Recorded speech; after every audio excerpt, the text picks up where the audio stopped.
Greetings RC fans, Sharky here and welcome back to Sharky's Garage.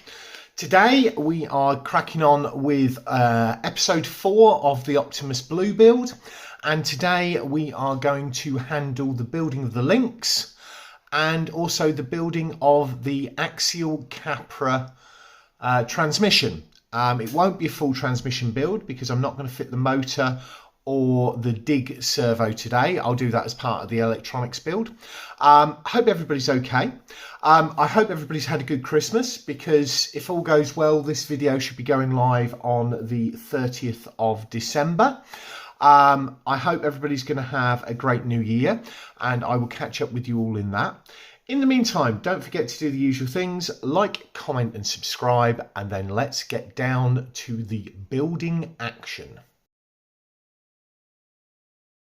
So we're going to start off with building the links. Now, the reason why I didn't do that when I built the axles is because of this thing here, which is a set of shock pliers, but they have this little thing here for putting rod ends in and popping them out. And when I went over and saw Sean Baker when we built these, he used its great success to put them into these. So I wanted to get one of these before I did this part of it, because it's going to make this job so much easier. So I'm going to do that. So that's that. I have got various other tools to hand. Small we'll see later. Now, there's 3 parts to this. So you have got the steering components over here on the far right. You've got the longer links, which are the bottom links in the middle. And then you have got the shorter links, which are the top links over here. Now, what I'm going to do is show you how we do one of these. And then I'm going to crack on, get all of the rod ends done before I do the next bit. Okay, so you take your little bit like this, you open your pliers up, you put it in there like that, you put your link over it, close it down, and then it should put over. Or do I need to put it on the other one? I maybe need to put it on the other one. That's it. That's it. And just onto here. Done. And there's your rod in done. Nice and easy. So I'm now going to go through and do that on all the others, and then come back to you when they're all done. That's all of the ends in. Now, for this we need bag D of the Capra kit. I've cut the bottoms off so that we can show all the bits and pieces there. I've laid everything out and I'll talk you through it. So, starting with the rod ends, because you'll need to segregate everything out. You'll see that there are 3 different types of rod ends. These ones with the piece here like this are for the steering. You also need 2 of the standard ones. These ones. The long links all use focus. This one, which is got a bend on it. So all of those need to go with the long links. And then for the short links, you've got the remaining 8 where you've put 2 for your steering, and you've got the other 8 for doing the short links. Now, we're also not mounting the servo today, which you know I've got a raw 500. So what I've done, I've laid all the parts out. We've got the steering parts over this side, so we've got the longest one and the shortest one. Go for the steering with 2 of the standard links and 2 screws. All the sizes and everything are all laid out for you. We're not going to be using these parts at the back here today. I've put this screw in here. This is the only screw this length. So I put it into the servo horn. Now, the kit does come with a 23 and a 25 servo spline thingy. I don't know whether you can actually see on the back of this. That one's got 25 on it, 25 tooth, and that one's got 23 tooth. The bottom one's 23, the top's 25, so it comes with 2 of those. And it also comes with the 4 screws you can see at the back here, which are for mounting into the front of here to mount the servo. These are the other 2 screws that will go into the top. We will fit that. So I've laid everything out. It's just how I choose to do things, because then that way it makes it easier. You know you've got everything, you check you've got everything, and you know what you need for each part of it, because there's like 3 steps within this, okay, of building them and then obviously mounting them. For front and rear, you will need 2 of the longer screws, which go in the bottom either side, and 2 of the shorter screws which go in the top either side. Now, because this is going into plastic, it does not need Loctite, so hence why you can see here I've got 2 long screws with the longer links, 2 short screws, 2 long screws, 2 short screws. It's just how I've broken it down, because obviously you need 2 longer links on the bottom, 2 shorter links on the top for each side, okay, for front and rear, sorry. The shocks, I've obviously got those out and paired up there. So you can see in the background I've got the electronic version up, which shows everything. Sometimes the paper-based one is better because it does have the lengths on here, focus, so you can actually make sure that when you've got your rods on, they're compiling to that. And just to show you, it's not the right length, so you can't just lay it against it like you can with some manufacturers. So what I'm going to do is take the rod ends, use my shock pliers to grip those to put them on, okay.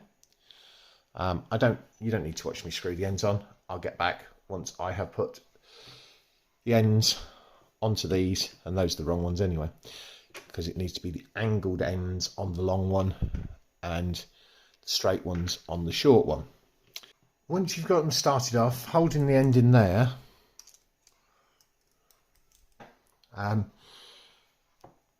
get them threaded in,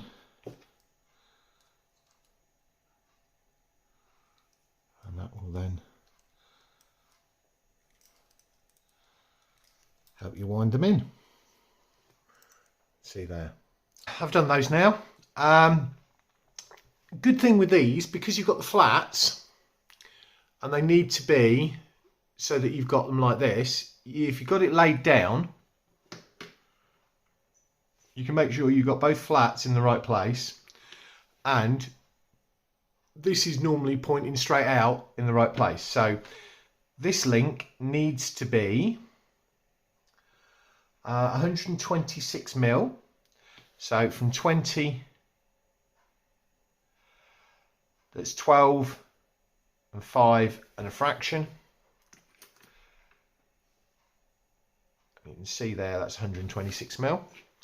On this one, again, using the flats to make sure that, and you've got this pointing straight up, will give you the flats in the right places. And that one, where's the 20 mark? there. That one needs to be 55mm. It's all in the thingy, but so 5.5 centimeters, 55mm. So that's really useful. So those are done. I will fit those to front axle. We've got the servo mount to go on the top, which goes on like that, and then these go in the top of it. I'm cautious of the time, so I will put that on and then I will show you the mounting of these on the front. I've fitted that, but just note that the slopey side of the mount goes to the rear to give you the flat face on the front. Okay, short screw this side. If you have changed these out for metal, then obviously use some Loctite, because you don't really want your servo or your steering going out. The longer one comes in the other side. These do take a little bit of finagling to get them into the there. And then you get that on top, and then you drop the long screw through. Oh, show you. So that on top, then drop the long screw through. Right, good thing, the only threaded part is this bottom bit, so it means that it'll drop through the top bit, which helps you get them in there before you start tightening them down. Now, I could attach that onto there. I'm not going to at the moment, because I'm probably going to upgrade to a metal one with the servo saver on, just to thingy. But yeah, so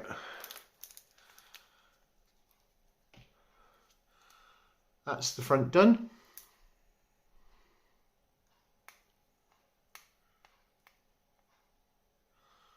All sorted. Now going to build the top and bottom links, and I'll show you how you need to line these up when they're done, and then I'll attach them.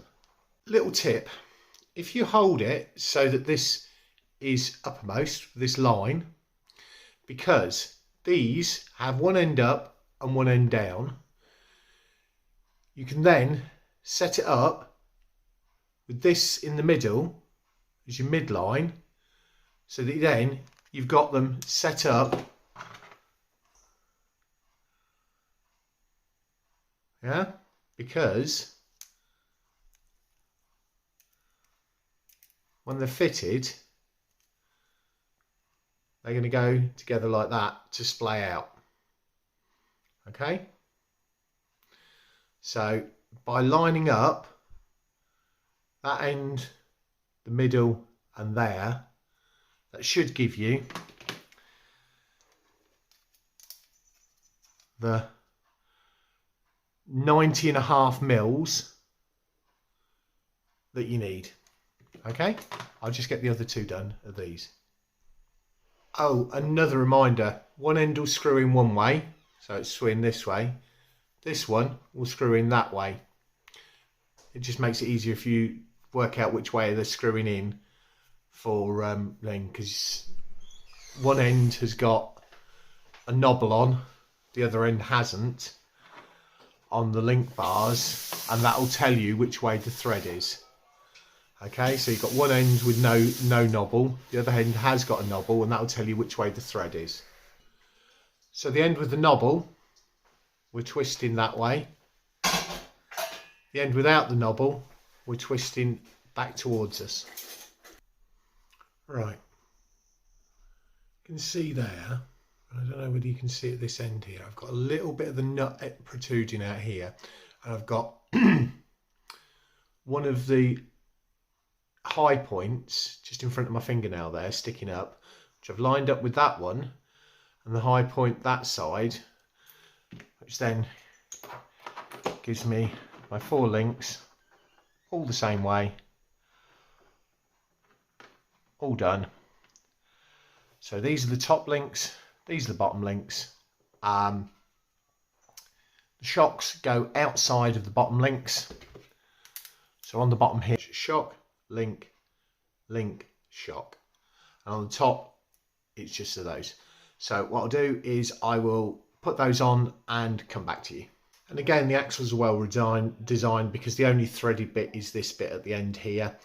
So you can push it through to there, which hold everything in place before you tighten it up. Right, just to make sure you got it right, I'm putting the links on the right way. So it looks like that for the bottom links. Okay, so that's the front all done. Top links on, bottom links on, shocks on. I'll do the rear and come back to the conclusion of this part of it. Right folks, I just got myself another coffee and I have finished putting everything together for this part of this episode, dealing with the links. So you can see here it's all laid out. Shock, link, top link, bottom link, shock. The steering links are on the front, on the back, shock, long link at the bottom, short link at the top, and that's it all done. It's going to look gorgeous. I'm now going to move on to building the transmission.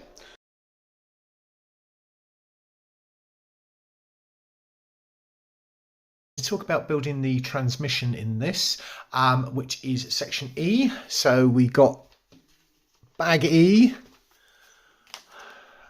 and then we had the bag E1, E2, E3 and E4. So I have laid all the parts out. These parts we won't be needing because this is for building the standard Capra. So this is the skid, which is where the transmission mounts, which will mount onto a separate skid on the Caiman chassis.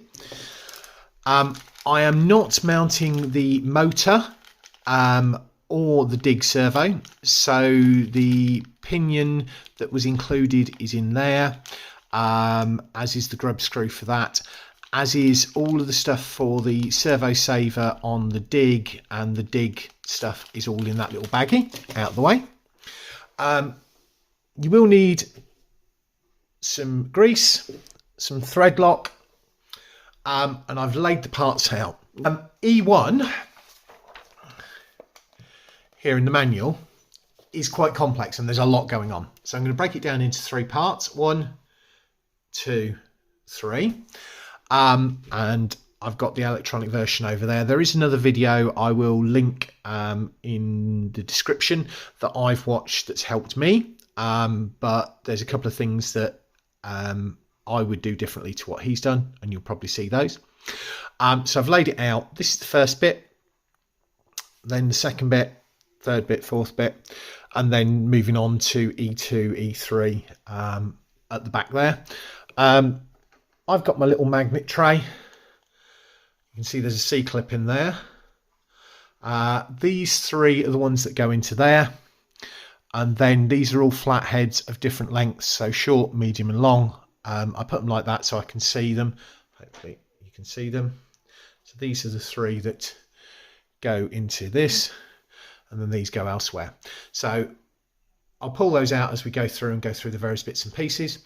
And I will crack on with this to try and keep the video as short as possible. Right, starting with E part 1, you'll need a 1.5 because they're small ones, and you'll need some Loctite because it's metal going into metal. You have got these parts here,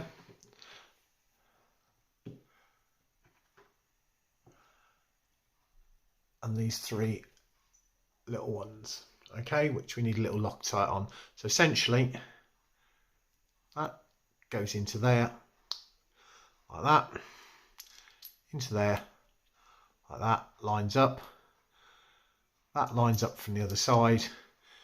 These get Loctite on and it gets screwed together, and that's what I'm going to do.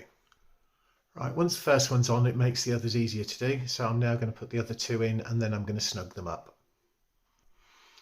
So I've done that, I've snugged them up, and you can just see a little bit of the blue Loctite showing on the other side there. Okay, going to move on to part 2. So for this part you'll need a 2mm. Okay, you'll need for one side, these two go into this side, the other big one and that one go into this side, into these. Okay, so I'm just going to press the bearings in first and then we'll put together the next bit. You can see there I have got the bearings pressed into the case. Now in the video I watched, the guy put this through, but basically you've got to put this through from that side and then you've got a pin which you need to put in, which is fiddly, so I'll do that and then drop this on. So you can see I've got that on.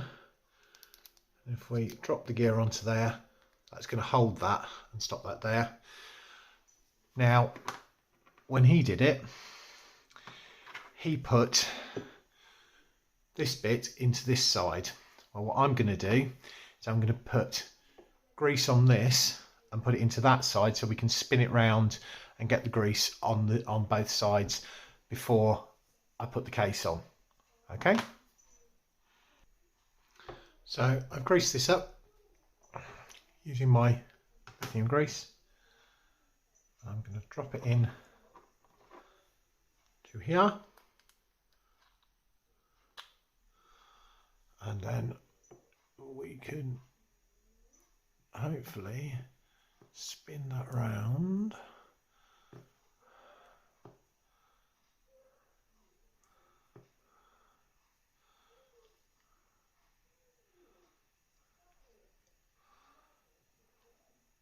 Get it all in there, that sounds good.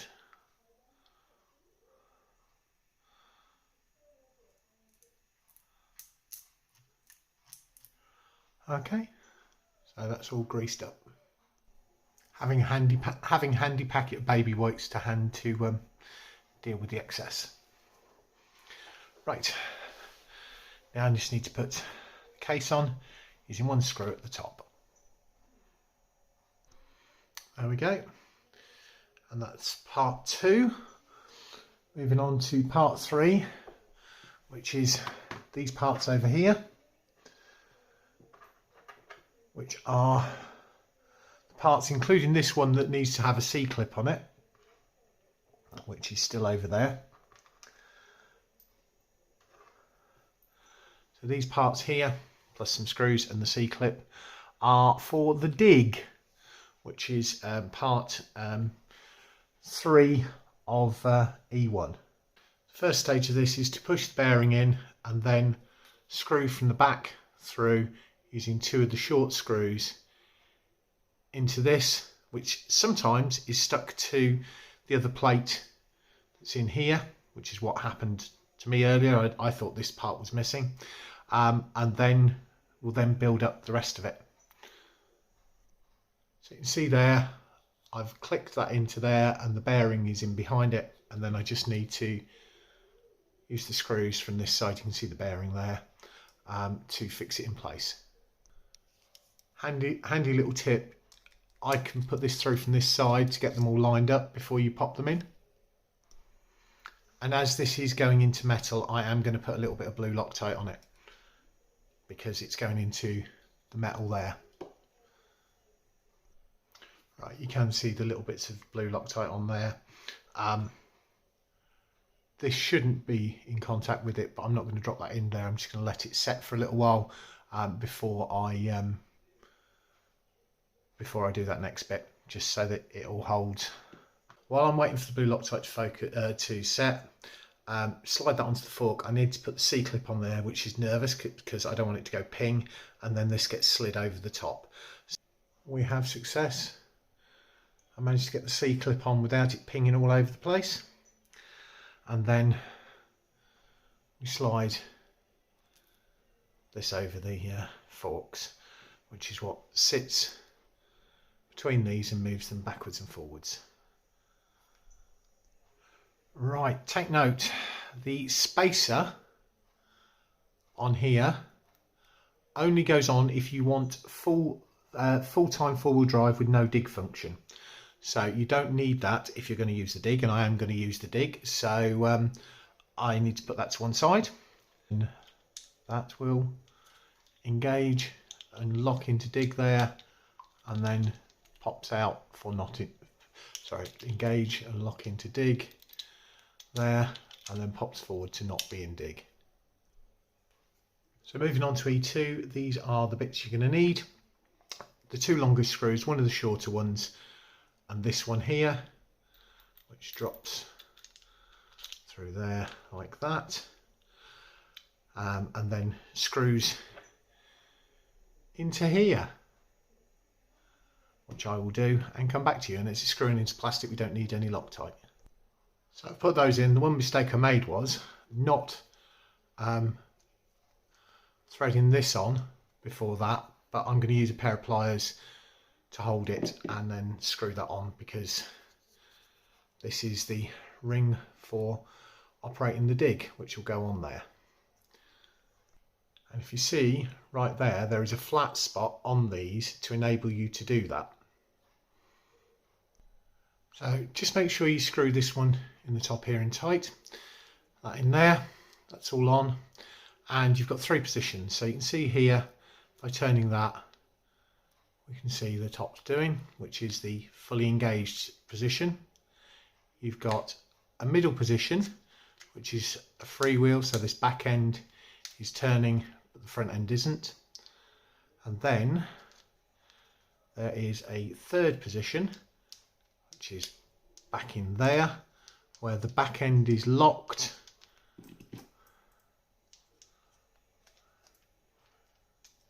and you can't turn it. And that completes part one of E2. Next up, we're going to put together the bits onto here, which are laid out over here in order. You will need a 7mm nut for this to go onto here. So we'll show you how that goes together. So across my hand is the order that it goes on, and it's going to go on to this shaft here. These are two-sided. The side with the numbers goes to the face, but I have seen somebody put a little daub of grease against there, because this is essentially the clutch of it. So I'm going to put that together and then use this to tighten the nut down. Use this to tighten the nut down. So I'm just going to use a little cotton wool to get a little dab of grease and put a little dab of grease behind, which means that then that will hold in there, and then I'll do the, that will hold in there, and then let's see if I can show you again.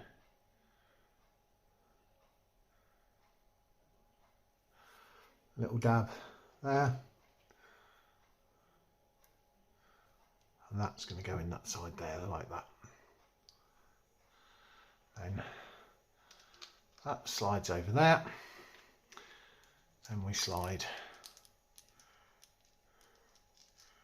the other one, he says, dropping it over the top.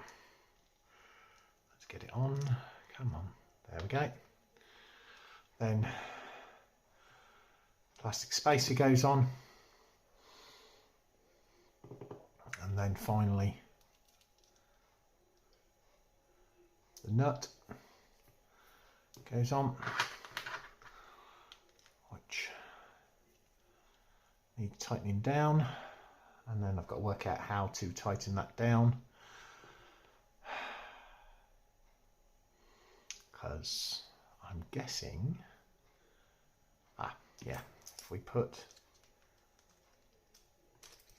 that through there like that, there must be another way of doing it, but put that through there like that, and that uses the gear locking to do it. So putting that through there like that, snugged up, And that's now flush with there, so that's in the right place. There we go. That completes step 2. Moving on to step 3, which has this little washer that I haven't lost, and these parts over here, and the other part of the case. So this will go against the case face here, the washer, then the bearing in either side of these with the shaft through. So I push the 2 bearings into the gear. I put the washer over the shaft,